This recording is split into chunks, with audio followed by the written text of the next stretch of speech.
Hello hello major साहब। अक्सर पुरानी हिंदी फिल्मों के विलेन या हीरो घर के एक कमरे में जाकर एक अलमारी खोलते थे। वो गुप्त अलमारी होती थी। उसमें लाल पीले कई बल्ब लगे होते थे और एक माइक मुंह के सामने और बटन दबाकर अपने जासूसों से बात कर लिया करते थे। नमस्कार दोस्तों, रंग दे बसंती में आपका एक बार फिर स्वागत है। मैं हूं राजीव चौधरी। खैर, अब वो विलेन और हीरो के वो ज़माने तो चले गए। अब मोबाइल है, 4G 5G का इस्तेमाल समेत जीमेल आदि से वार्ता उनकी हो जाती है।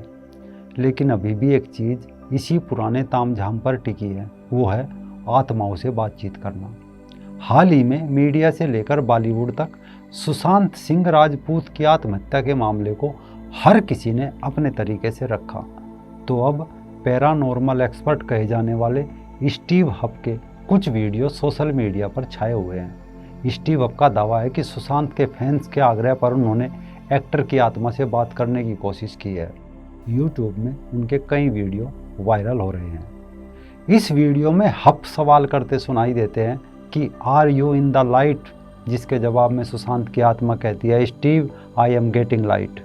स्टीव हब पूछते हैं आप कहाँ हैं? सुशांत सिंह की आत्मा कहती है इस समय मैं अपनी माँ के साथ हूँ। फिर हब पूछते हैं तुमने कहा तुम्हें पंख लग गए?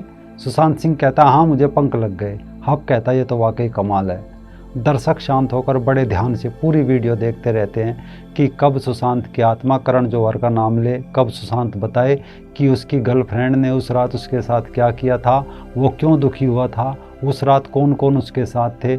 लेकिन हब और सुशांत रिश्तेदारों की तरह बात करते रहे। यानी एक तरीके से लिखी गई पूरी स्क्रिप्ट का एंड हो जाता है और ये नहीं पता चल पाता आखिर सुशांत के साथ उस रात क्या हुआ था। हालांकि इस वीडियो को अभी तक लाखों लोग देख चुके हैं। स्टीव ने दावा किया है कि सुशांत ने कहा है कि वो जहां भी है बहुत अच्छे हैं। इससे पहले अगस्त 2018 में भी हब ने मशहूर पॉप गायक माइकल जैक्सन की आत्मा से बात करने का दावा किया था।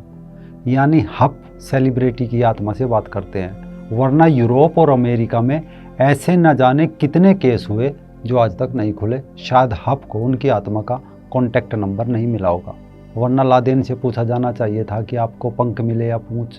वर्ल्ड ट्रेड सेंटर पर हमला करके कितनी उरे मिली भी या नहीं मिली। ना आपने राजकुमारी डायना की आत्मा से बात की कि आखिर उनकी मौत का भी राज दफन क्यों है। लेकिन वो जानते हैं अगर ऐसा करने की हिम्मत भी करते तो ब्रिटेन पुलिस उनका क्या हाल करती सब जानते हैं। हब को सुशांत से ये भी पूछना चाहिए था जब पंख मिल गए तो अपना हिसाब किताब फाइनल करने वापस बॉलीवुड में कब आएंगे, नेपोटिज्म के खिलाफ कब उतरेंगे। ऐसे कई सवाल थे। लेकिन हब को तो बाइबल लॉन्च करनी थी, ईसाइयत की कथित ताकत परोसनी थी, लोगों को जीसस के चमत्कार दिखाने थे। इसी वजह से अपने स्टूडियो में जीसस की फोटो और क्रॉस टांग दिया ताकि पूरा स्टूडियो चर्च की तरह लग जाए।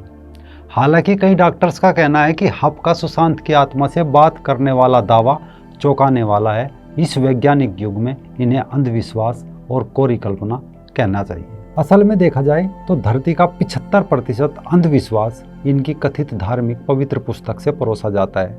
जितने झूठ पाखंड है उनकी जननी यही पुस्तक है जो अब भारत के लोगों को बांटी जा रही है। यही वो पुस्तक है जो हजारों साल कहती रही कि औरत के अंदर आत्मा नहीं होती। तो अब कोई इनसे पूछे कि जब औरत के अंदर आत्मा नहीं होती तो इस सुशांत की माता जी की आत्मा कहाँ से आ गई। हालांकि ये सब फिल्मी दुनिया नाग नागिन अलिफ लैला तक तो ठीक लगता है, लेकिन असल जीवन में देखें तो हम इसे आसानी से पाखंड कह सकते हैं, क्योंकि इंसान के रूप में जो दिमाग हमें मिला है वह सोचने समझने के लिए मिला है, ना कि किसी जादू टोने पर विश्वास करने के लिए। दूसरा, इंग्लैंड के एक पैरावैज्ञानिक थे चैट स्मिथ। इन्होंने आत्माओं से बात करने का एक खेल आरंभ किया था। एक बोर्ड पर A से Z और 0 से 9 तक अंक लिखे। इसके ऊपर एक धातु की कटोरी रखकर 4 लोग हल्की उंगली से दबाकर रखे। फिर एक गिलास पर एक पेपर और कैरम बोर्ड को उल्टा करके उस पर अक्षर लिखे। इसके बाद 2 या 3 लोग मिलकर मध्यमा या तर्जनी उंगली को गिलास पर रखे और अपने आसपास भटक रही आत्माओं का आह्वान करें। अब आत्मा का जवाब यस आता है तो समझो आत्मा आ गई, यानी आत्मा इंग्लिश में बोलती है। ध्यान रखना, इनके अनुसार मरने के बाद सभी आत्मा सिर्फ इंग्लिश में बोलती है।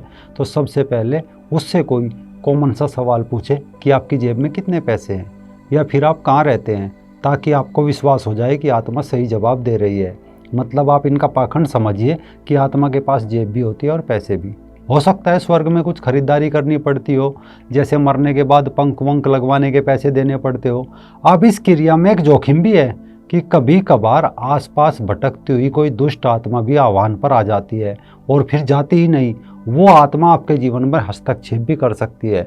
मतलब स्टीव हफ की किस्मत ठीक थी, वरना सुशांत की आत्मा की जगह अगर अमरीश पुरी की आत्मा आ जाती तो। खैर, ये इनकी कथित पुस्तक के कारनामे हैं जो अकाल मृत्यु जैसे पाखंड सिखाती है। हमारे यहाँ भी बहुत लोग ऐसे हैं जो इस तरह के अंधविश्वास से अपनी रोजी रोटी चलाते हैं, वरना जैसा स्टीव हफ सुशांत सिंह राजपूत के मामले में कह रहे हैं कि अकाल मृत्यु हुई है, तो इसका जवाब यह है कि अकाल मृत्यु शब्द का अर्थ है बिना काल, यानी बिना समय, बिना टाइम के असमय किसी की मृत्यु हो जाना। लेकिन सवाल ये भी है, अकाल मृत्यु हो भी नहीं सकती, क्योंकि जब कोई इंसान मरता है कोई ना कोई टाइम, समय तो उस समय भी जरूर रहता होगा। खैर, इस प्रसंग में हमने महर्षि कणाद के वैशेषिक दर्शन की मदद ली। तो महर्षि कणाद कहते हैं कि अगर मृत्यु के साथ काल यानी समय शब्द का संबंध है तो अकाल कहना मूर्खता है। अब यहाँ कुछ लोगों का सवाल हो सकता है कि अकाल मृत्यु का मतलब मृतक बिना अपनी मौत के मर जाता है, उसका टाइम नहीं आया था लेकिन किसी कारणवश मर गया। यानी इसे कुछ इस तरह समझिए कि दिया तेल से भरा है, बाती भी पूरी है लेकिन दिया बुझ गया, तो इसे घटना, दुर्घटना या काल समय में दिए का बुझ जाना कह सकते हैं। तो महर्षि कणाद ने अपने ग्रंथ में तर्क दिया है कि क्या कोई बता सकता है कि ईश्वर ने अगर किसी की आयु नियत की है, क्या वह ईश्वर के ज्ञान में नहीं है कि उसने किसे कितनी आयु दी है? उसने किसी की आयु 80 वर्ष नियत की और 30 की उम्र में उसे सांप ने डस लिया, वह मर गया। लोगों ने इसे अकाल मृत्यु कहा। अगर ऐसा माना जाए तो सांप बड़ा हुआ और ईश्वर का वजूद छोटा हुआ। तो मतलब साफ है कि अकाल कुछ नहीं होता, जिसकी जितनी आयु होती है उतना ही वह जीता है, इसके कारण कुछ भी हो सकते हैं। अब बात करते हैं पैरानॉर्मल एक्सपर्ट स्टीव हफ की, जिसने सुशांत की आत्मा के साथ बात करने का दावा किया। उनके आत्मा के कंट्रोल रूम को गौर से देखिए, उसमें सबसे बड़ा पाखंड यही दिखाई देगा कि जीसस की तस्वीर उसके साथ क्रॉस लटकाए बैठा है, 2 मशीन लगी हुई है, उनमें कुछ बल्ब लगे हुए हैं जैसे पुरानी फिल्मों में होते हैं। जैसे ही बटन दबाया जाता है सुशांत सिंह की आत्मा बोलने लगती है, सामने लगी डिस्प्ले में उनकी तस्वीर दिखाई देने लगती है। यानी सब कुछ मिशनरीज के इशारे पर स्क्रिप्ट लिखकर किया गया ढोंग था, ताकि हद से अधिक धार्मिक कहे जाने वाले भारत में ईसाईयत परोसी जा सके।